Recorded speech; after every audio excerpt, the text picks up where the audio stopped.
ভুসি শরবত খাইতেছেন, ঠিক আছে। প্রতিদিন ১ বাটি করে শাক খাবেন। ডেইলি ২টা-৩টা করে শসা খাবেন। হ্যাঁ? ২টা-৩টা কাঁচা, কাঁচা শসা একটু ভালো করে ধুয়ে নিয়ে ওইটা খাবেন। ঠিক আছে? শাকসবজি খাবেন আর পানি খাবেন। এসবগুলো ভুসি খাবেন। রাত্রে ১ গ্লাস পানিতে ১/২ চামচ চিয়া সিড ভিজায় রাখবেন। ১/২ চামচ চিয়া সিড। সাথে ১/২ চামচ মেথি দিবেন। এটা ভিজায় রাখবেন। বহির্বিশ্বের সব জায়গায় শুধু চিয়া সিড খেয়ে পায়খানা নরমাল করে। আপনি পানি কম খাইতে পারতেছেন এই জন্য পায়খানা কষা হচ্ছে। অতএব হচ্ছে পানি না খাইতে পারলে আপনি চিয়া সিডের পানি ১ গ্লাস খাবেন, মেথি পানি ১ গ্লাস খাবেন, তারপরে ইসবগুলের ভুসি শরবত ২ গ্লাস খাবেন, এরপরে ডাবের পানি ১ গ্লাস খাবেন। অথবা আপনি কিছু একটু গুলে নিবেন। হ্যাঁ, বেল শরবত খেতে পারেন। এভাবে আপনার ৫-৬ গ্লাস পানি হয়ে গেছে।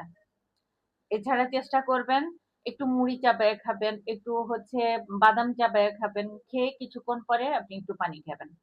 এভাবে আপনি পানিটা খাওয়ার চেষ্টা করবেন। পানি না খেয়ে শুধু ওষুধ খেয়ে কিন্তু সবকিছু ঠিক হবে না। বুঝতে পারছেন ব্যাপারটা? তাইলে শাক খাইতে হবে বেশি করে, সবজি খাইতে হবে বেশি করে, পানি খাইতে হবে বেশি করে। এই কিছু জিনিস যদি আপনি খেয়ে টলারেট করতে পারেন, দেন হচ্ছে আপনার পায়খানা নরমাল হবে। আর প্রতিদিন চেষ্টা করবেন যে বাথরুমে না হইলেও হচ্ছে একটা নির্দিষ্ট সময় বাথরুমে গিয়ে বসার জন্য। এই ওষুধগুলি খাবেন, হ্যাঁ?